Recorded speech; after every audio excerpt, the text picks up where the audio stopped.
सुनो दोस्त, मान लो आज तुम्हारे हाथ में 10,000 रुपए आए। अब दो सीन सोचो। एक तरफ तुम पूरे 10,000 रुपए नए फोन या महंगे गैजेट पर खर्च कर देते हो। दूसरी तरफ तुम वही 10,000 रुपए शेयर मार्केट या किसी बिजनेस में कैपिटल की तरह लगाते हो ताकि वो पैसा और पैसा कमा कर दे।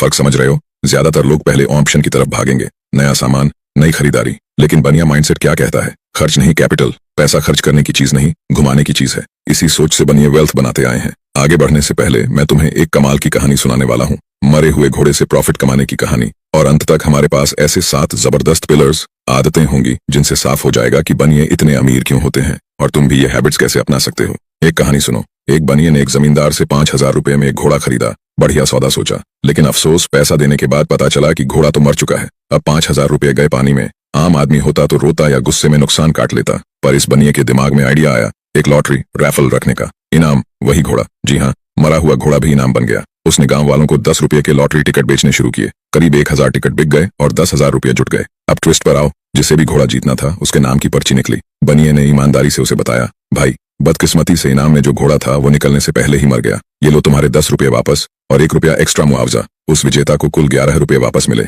न नुकसान, उल्टा 1 रुपये का छोटा सा फायदा मजे में। और बाकी 999 लोग, उनकी टिकट तो नहीं लगी। वे पहले से मान के चल रहे थे कि पैसा डूब भी सकता है, तो उन्हें कोई शिकायत नहीं। नतीजा विन विन स्थिति रही। किसी को असल नुकसान नहीं हुआ। और हमारे बनिए के हाथ क्या लगा? कुल 10,000 रुपए में से 11 रुपए लौट आए, तो 9,989 रुपए उसके जेब में बचे। सोचो, जो डील शुरू हुई थी 5,000 रुपए के घाटे से, वहां से यह बंदा उल्टा करीब 4,989 रुपए का प्रॉफिट कमा गया, बिना किसी को चोट पहुंचाए। जीरो लॉस क्रिएटिविटी से उसने मरे हुए घोड़े को भी सोना बना दिया। है ना कमाल?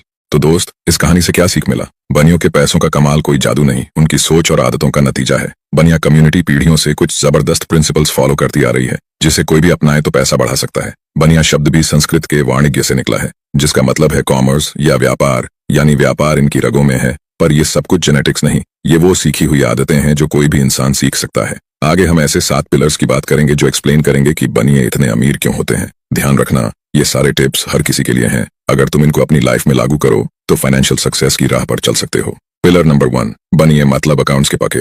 बनिया हो या कोई समझदार व्यापारी, हिसाब किताब की पक्की आदत इनकी रीढ़ है। आपने देखा होगा, दिवाली पर बनियों के यहाँ नई छोपड़ी यानी बही खाते की पूजा होती है। ये सिर्फ रीति रिवाज नहीं, इसके पीछे फिलॉसफी है कि जिसे मेजर नहीं करोगे उसे मैनेज नहीं कर पाओगे। मतलब अगर तुम अपने पैसों को नाप तौल कर ट्रैक नहीं करोगे तो संभालोगे कैसे? बनिए हर पैसे का हिसाब रखते हैं। इनकी रोज की बिक्री, खर्च, उधार सब दर्ज होता है। महीने के शुरुआत में बजट बनता है और अंत में बैठे बैठे प्लान वीएस एक्चुअल मिलान करते हैं। सोचा था 50,000 कमाएंगे, हुए 48,000, तो 2,000 कहाँ कम पड़े? या घर का खर्च बजट से 500 रुपए ज्यादा क्यों हुआ? ऐसे माइक्रो मॉनिटरिंग से पता चलता है कैश लीक कहाँ है। जैसे सब्सक्रिप्शन जो यूज नहीं हो रहा पर पैसे कट रहे, बिजली पानी में फालतू खर्च, या स्टॉक में ऐसा सामान जो बिक नहीं रहा। बनिए तुरंत इन लीक को प्लग करते हैं। खर्च को कैटेगरीज में बांट कर देखते हैं कहाँ कटौती करनी है। ये बही खाते वाली डिसिप्लिन ही नींव है जिस पर बड़ी दौलत खड़ी हो सकती है। अपने पैसों का नियमित ऑडिट करो और फालतू खर्चों को पकड़कर बाहर निकालो। ये पहला सबक है।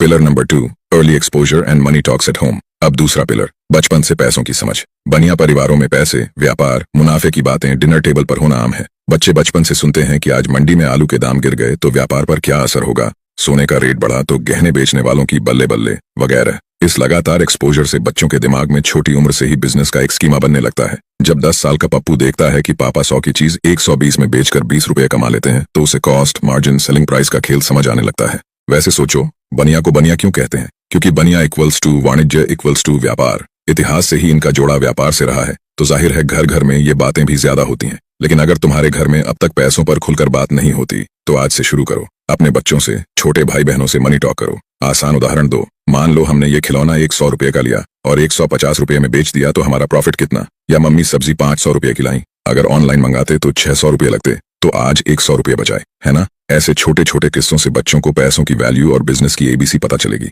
आगे चलकर वही बच्चे 16 से 18 की उम्र तक अपने छोटे मोटे स्टार्टअप या साइड हसल ट्राई करने का कॉन्फिडेंस रखते हैं। अर्ली एक्सपोजर का कमाल यही है, पैसे से जुड़ा डर निकल जाता है, समझ पैदा होती है। पिलर नंबर 3, एडवर्सिटी में अपॉर्चुनिटी ढूंढना। तीसरा पिलर थोड़ा डायनामाइट जैसा है, मुसीबत में मौका ढूंढना। जब सब डर से पीछे हटें तब समझदार लोग आगे कूदते हैं। एग्जाम्पल के लिए अकासा एयरलाइंस की कहानी लो। कोरोना के दौरान एविएशन इंडस्ट्री डाइंग कंडीशन में थी, हवाई यात्रा बंद, कई एयरलाइंस दिवालिया होने की कगार पर, प्लेन्स ग्राउंडेड पड़े थे। इस डर के माहौल में हवाई जहाजों के दाम और लीज रेट्स जमीन पे आ गए। तब कुछ दूरदर्शी दिमाग बोले, यही मौका है सस्ते में प्लेन लेने का और नई एयरलाइन शुरू करने का। राकेश झुनझुनवाला समेत कुछ निवेशकों ने प्लान बनाया और अकासा एयर को लॉन्च किया जब बाकियों का बुरा वक्त था। उन्होंने सस्ते में नए बोइंग 737 मैक्स ऑर्डर किए, ऑपरेशंस बहुत लीन रखे, कम स्टाफ, कम खर्चे में शुरुआत। धीरे धीरे 2 साल में ट्रैवल डिमांड उछली और अकासा मार्केट में जगह बनाने लगी। इसे कहते हैं एडवर्सिटी में अपॉर्चुनिटी पकड़ना। रूल याद रखना, जब डर बढ़ता है तो प्राइस गिरते हैं। बाजार में जब सबको खौफ होता है, टाटा बिरला भी चीजें बेचकर कैश बचाने की सोचते हैं, तब एसेट्स सस्ते मिलने लगते हैं। उस वक्त अगर तुम्हारा होमवर्क पक्का है कि फलां चीज की वैल्यू लंबी अवधि में बढ़ेगी, तो तुम डरे बिना बोल्ड बेट लगा सकते हो, बशर्ते जोखिम की सीमा पहले से तय कर लो। मतलब इतना ही पैसा लगाओ जितना डूब भी जाए तो जिंदगी पटरी से न उतरे। बनिया ऐसा करते आए हैं। रिसेशन में सस्ते शेयर्स या प्रॉपर्टी उठाना, बुरे दौर में सोना खरीद लेना, थीसिस बेस्ट दांव। जहां दूसरों की हिम्मत जवाब दे जाती है, वहां मौके ढूंढना। ये आदत बड़ी गेम चेंजर है वेल्थ क्रिएशन में। चौथा पिलर है कम्युनिटी की ताकत। साथ रहो, साथ कमाओ। बनिया कम्युनिटी में आपस में बड़ा भरोसा और नेटवर्किंग होती है। एक ही दुकानदार को माल चाहिए तो दूसरा बनिया सप्लाई कर देगा, वो भी उधार या भरोसे पे। किसी को पैसे की जरूरत पड़ी बिजनेस के लिए तो रिश्तेदार या कम्युनिटी में कोई बिना ब्याज या कम ब्याज पर दे देते हैं, ताकि अपना आदमी फायदा उठा सके। नए ग्राहक चाहिए तो एक बनिया दूसरे को रेफर कर देगा। रेफरल चेन चलती रहती है। इस आपसी सहयोग से क्या होता है, एक का बिजनेस बढ़ा तो 10 अपने जान पहचान वालों का साथ में भला हो गया। प्रॉफिट की खुशियां मिल बांट कर मनाई जाती हैं और नॉलेज भी शेयर होती है। तुम्हें जिस सप्लायर से सस्ता माल मिला उसका नंबर मुझे भी देना। इस एटीट्यूड से सब ग्रो करते हैं। इसे कहते हैं कम्युनिटी फ्लाईव्हील। धीरे धीरे पूरी कम्युनिटी अमीर होती जाती है, क्योंकि हर कोई एक दूसरे को खींच के ऊपर ला रहा है। याद रखना, network is equal to net worth. जितने भरोसेमंद लोग, एंटरप्रेन्योर्स, प्रोफेशनल्स तुम्हारे संपर्क में हैं, उतने ज्यादा मौके बनेंगे साथ में कमाने के। तो चाहे तुम बनिया परिवार से हो या नहीं, अपना एक पॉजिटिव ट्रस्टवर्दी नेटवर्क बनाओ। मिलकर तरक्की करने में जो मजा है वो अकेले भागने में नहीं।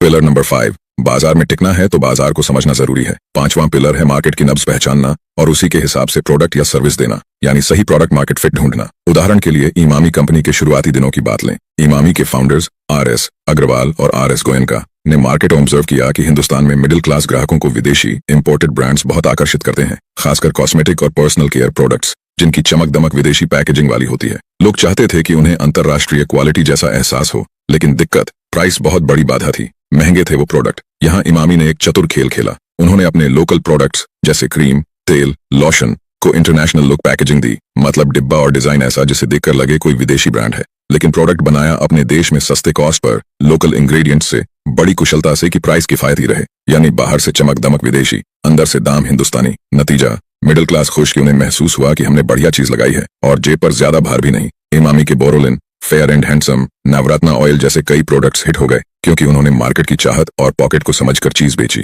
उनका प्लेबुक सीधा था, सही टारगेटिंग, कौन खरीदेगा, सही परसेप्शन क्रिएट करना कि प्रोडक्ट प्रीमियम लगे, लो कॉस्ट प्रोडक्शन ताकि मार्जिन बने और दाम कम रखें, और कंपटीशन पर नजर, दूसरे महंगे ब्रांड कहां चूक रहे हैं। तो सीखिए कि अमीर बनने के लिए प्रोडक्ट या सर्विस ऐसी दो जो लोगों की असल प्रॉब्लम हल करे या उनकी इच्छा पूरी करे, और अगर दाम और डिलीवरी उनकी जरूरत के हिसाब से सेट है तो पैसा अपने आप आएगा। बनिए मार्केट घूम घूम कर ये समझते हैं कि भीड़ क्या चाहती है, फिर वैसा माल ले आते हैं। छठा पिलर है समझदारी से खर्च, फ्रुगैलिटी और कंपाउंडिंग। अब फ्रगल होना मतलब कंजूस बनना नहीं है, ध्यान रहे। बनिया लोग सिंधी में सस्ता और गुजरी में महंगा वाली कहावत समझते हैं, यानी जहां जरूरी हो वहां बढ़िया खर्च करो, पर जहां पैसे बच सकते हैं वहां एक एक पैसा बचाओ। ये लोग दिखावे की चीजों में फालतू खर्च से बचते हैं। उदाहरण के लिए, बड़ी गाड़ी या लेटेस्ट आईफोन तब तक नहीं खरीदेंगे जब तक उससे कमाई पर कोई असर ना हो या वाकई बहुत जरूरी ना हो। उल्टा, अगर बिजनेस के लिए मशीन लेनी है, गोदाम लेना है, वहां दिल खोलकर लगाएंगे, क्योंकि वो एसेट कमाएगा। बिग टिकट नेगोशिएशन इनकी खासियत होती है। प्रॉपर्टी खरीदनी है तो महीने लगाकर चक्कर लगाएंगे। 5 लाख का माल 4 लाख में कैसे मिले देखेंगे। सप्लायर से एक एक पैसे पर मोल भाव करेंगे। लेकिन घर में रोजमर्रा की सब्जी भाजी में 2 से 4 रुपए के लिए लड़ाई नहीं करेंगे। वहां नहीं, जहां बड़ा फर्क पड़ेगा वहां डील पक्की। एक और success mantra, income minus savings equals to expenses. मतलब पहले कमाई में से एक फिक्स हिस्सा बचत निवेश के लिए निकालो, फिर जो बचा उसमें लाइफ चलाओ। अक्सर लोग करते उल्टा है, इनकम में से पहले खर्च, फिर अंत में जो बचा वो बचत। बनिए पहले दिन से अपनी कमाई में से 20% या जो बनता है अलग निकाल कर इन्वेस्ट करते हैं, चाहे सोना हो, प्रॉपर्टी हो, म्यूचुअल फंड्स या अपना बिजनेस बढ़ाना हो। ये पैसे से पैसा कमाने का खेल है, कंपाउंडिंग का जादू। आज 100 लगाया, 5 साल बाद 150 हुआ, फिर उस 150 को छोड़ दिया तो और बड़ा हुआ। समय के साथ पैसे के पैसे बच्चे होते हैं। बनिए इस चीज को जल्दी समझ जाते हैं, इसलिए बचत और इन्वेस्टमेंट उनकी लाइफ का हिस्सा है ना कि बाद में सोचने की चीज। 7वां और आखिरी पिलर है दूर की सोच रखना और बड़ा खेलने की हिम्मत। बड़े बिजनेस एम्पायर यूं ही नहीं खड़े हो जाते, पीछे लंबी सोच होती है। गौतम अडानी और लक्ष्मी मित्तल इसके शानदार उदाहरण हैं। अडानी ने क्या किया, गुजरात में कच्छ के पास एक वीरान जगह मुंद्रा में पोर्ट बनाने की सोची, जब कोई और उस जगह को घास नहीं डाल रहा था। जमीन सस्ती थी, रिस्क था कि चलेगा नहीं, लेकिन उन्होंने लंबा सोचा, अगर अपना खुद का पोर्ट होगा तो ट्रेड का खेल बदल देंगे। आज मुद्रा पोर्ट इंडिया का सबसे बड़ा प्राइवेट पोर्ट बन चुका है और अडानी दुनिया के टॉप अमीरों में गिने जाते हैं। उधर लक्ष्मी मित्तल ने विदेशों में ऐसे स्टील प्लांट खरीदे जो बंद होने की कगार पर थे। सस्ते में मिले क्योंकि कोई और नहीं लेना चाहता था। इन्हें कहते हैं डिस्ट्रेस्ड एसेट्स। मित्तल ने उन बंद मिलों को धीरे धीरे नया जीवन दिया। मॉडर्नाइज किया, एफिशिएंट बनाया और कुछ ही सालों में प्रॉफिट में लाकर खड़ा कर दिया। एक एक करके उन्होंने दुनिया की इतनी स्टील कंपनियां खरीद लीं कि वो दुनिया के सबसे बड़े स्टील उद्योगपति बन गए। इन कहानियों से क्या सीख मिलती है? ये लोग एसेट फर्स्ट लग्जरी लेटर के फॉर्मूले पर चले। पहले मौके का फायदा लेकर बड़े एसेट्स खड़े करो, पोर्ट, प्लांट, कंपनी, इंफ्रास्ट्रक्चर, जो आने वाले वर्षों में कैश फ्लो लाएंगे। और जब वो सब सेटअप होकर पैसा बरसाने लगे, तब जाके प्राइवेट जेट, लग्जरी याच, महल लेना। पहले नहीं। आम लोग क्या करते हैं? हाथ में पैसा आया नहीं कि नई कार, महंगा फोन, अपग्रेड, मतलब लक्ष्री पहले, एसेट बाद में। बनिए सोचते उल्टा है। पहले बिजनेस में लगाओ, जड़ें मजबूत करो, फल तो बाद में भी चखा जा सकता है। लॉन्ग टर्म विजन और बड़ा सोचने की आदत इसलिए उनके हर फैसले में झलकती है। अगर आपको आज की वीडियो से सच में वैल्यू मिला हो तो अभी लाइक और शेयर कीजिए।